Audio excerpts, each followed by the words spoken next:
Duradera bobana jira sabko yaadina nadro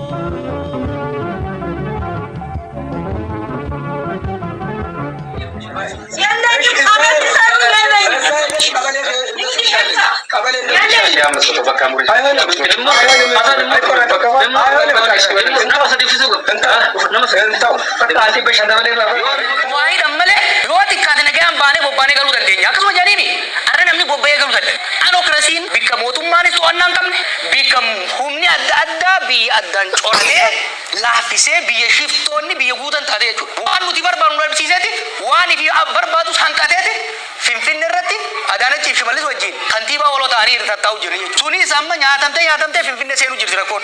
Maaltu kana fide abii maaltu kanatti isa geesse? Hawwii guddaadha qaba.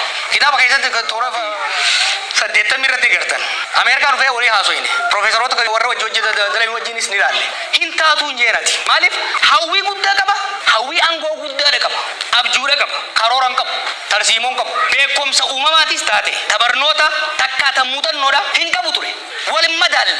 Hawwiin isaatii fi hanqinni hoggansaa inni qabu walii dhufeeti biyyattii balaa hamtuu tana keessa geessee jechuudha. Namoonni naannoo isaa jiran agorfama sirraa hanga tokko ni jiran. Tabarachuu danda'an ni jiran. Inni garuu namni amajjaa keessatti wayyaa deemuu danda'u qaba. From day to day. Amma faa kophaasa biyya gubattee taa'u jirtu inni jidduutti addoolaa takka jaarrate osoon kophee biyya keessatti iddoo isheen fedha beekta. Wallahi. So embarrassing, you know. Generaalli jiru, ministeerri jiru. Mootummaa garagalchuun nun barbaachisu kuttee waan hin jeefine sitti himama. Silaatii ol nyaata. Qabsoon hidhannoo naannoo Tigraayittis, Amaarattis, Oromiyaattis gaggeeffamu caasaalee kana nyaateetitu jira. Diinagdeen laamshee jira, birookiraasiin laamshee jira. Amma bulchaan maal hin jiru. Milishumaatu nama cafaqa malee wanti tajaajila uummataa sadarkaa qabaleetti kennu hin jiru. Gara gadiiti humnoonni qawweedhaan itti fincilan sirnicha nyaatanii akka hirmaatti fitu jiran. Gama oliiti osoo namni humni biraatu hin dhiibin muummichii fi ministeeronni komishiinoonni isaanii addaan faca'anii jiran. Maaliif? Teessee booda nama sii ja'uun hunda firraaree nama isin haala gaashee jiru qofa bira kaa'e. Kaakistokraasii waan jennee jira. Kaakistokraasii jechuun maal jechuudha?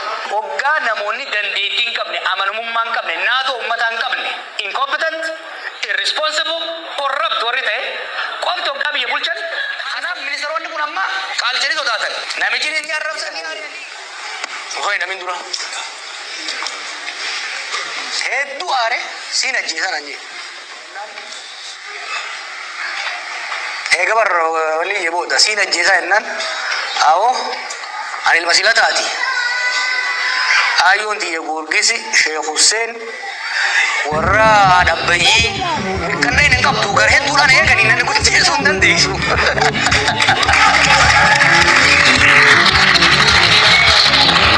Maqaan kiyyaa Jawaar Sheekh Hussein beekanii? Dawaa jechuudha.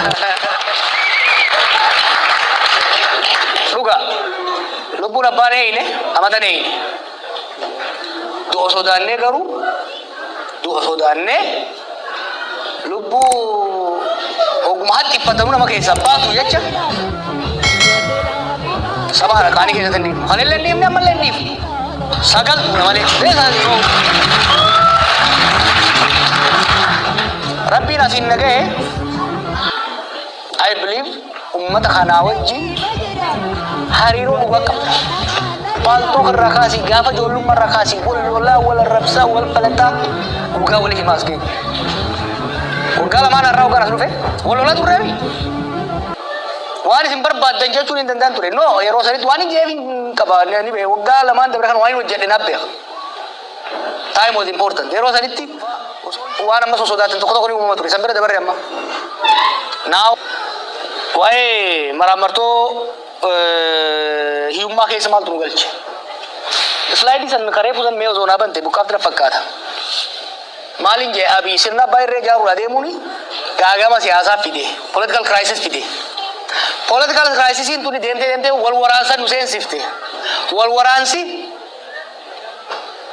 kufaatii diinagdee fide. Wanni sadeen kun addan bayan. Politics,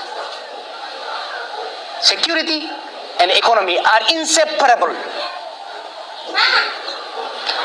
Siyaasaa eemaruu baannaan, maaneej godhuu baannaan, karaa qabsiisuu baannaan lolatti seenta. Lola seennan diinagdee hanga sanuu guddatte ni nyaatta.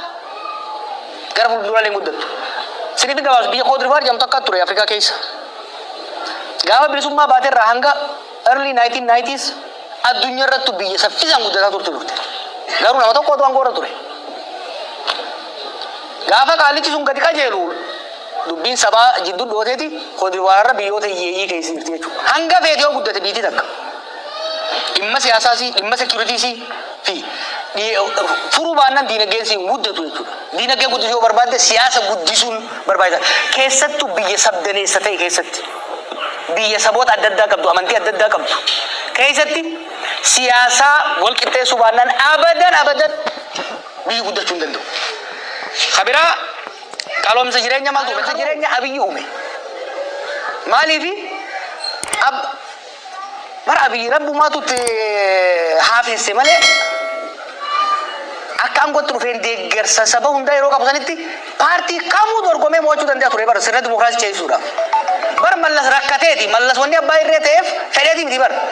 Saba xiqqaa keessaa waan dhufuuf gara dimokiraasii yoo dhayine ni mo'amna jedhanii. Yaa salaam!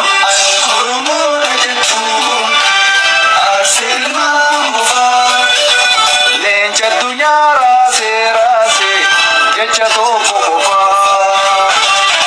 Ibsi warraaqsaa du'ee gaafate. Mana si dhufu. Mana keetiin bakka teettu si dhufu. Alatti si dhufu. Warra keetii doolaara 100 ergitee ji'a tokko nyaachuu ka danda'an doolaara 200 si harkatta. Infeektii si godha. Asoo ati hin jaalatin Kuweetitti si dhufu. Asoo ati hin jaalatin Suudiitti si dhufu politika.